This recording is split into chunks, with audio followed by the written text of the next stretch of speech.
The Teamsters and other Hollywood basic crafts unions have reached a tentative deal on a new contract with the major studios. The Alliance of Motion Picture and Television Producers had delivered a last, best and final offer on Friday. The unions countered late Friday night, then worked to come to an agreement late Saturday. After a long last 48 hours, we are proud to report that all Hollywood basic crafts locals have reached a tentative agreement with the AMPTP late this evening, the union reported just before midnight Saturday. The basic crafts spent today working closely with our member-led negotiating committees to finalize a deal with the AMPTP that we can now say is being unanimously recommended by our member-led bargaining committees. No details were provided of the agreement.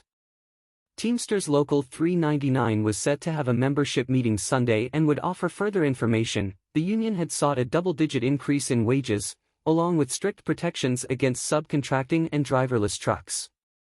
The deal came 4 days before the contract was due to expire on Wednesday. The Hollywood Teamsters have not gone on strike since a 3-week lockout in 1988. It follows the agreement with the International Alliance of Theatrical Stage Employees, which was ratified on July 18. Workers have been struggling with an industry-wide contraction, and have hoped that the agreements will resolve any uncertainty that might be holding back a return to full strength in production. The basic crafts unions represent about 8,000 workers in total, including drivers, animal wranglers, location managers, electricians and laborers. The unions had repeatedly warned they would not extend the contract past the July 31 expiration date.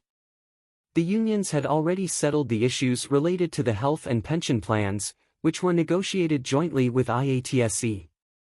IATSE's contract covers about 70,000 workers, and provides 7% increases in the first year, triple time after 15 hours, and some protections from artificial intelligence.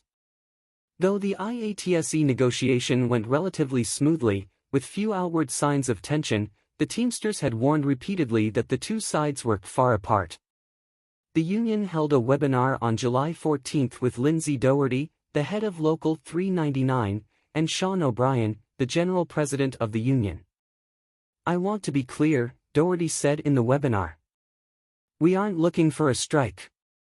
We're fighting for a fair deal for our members.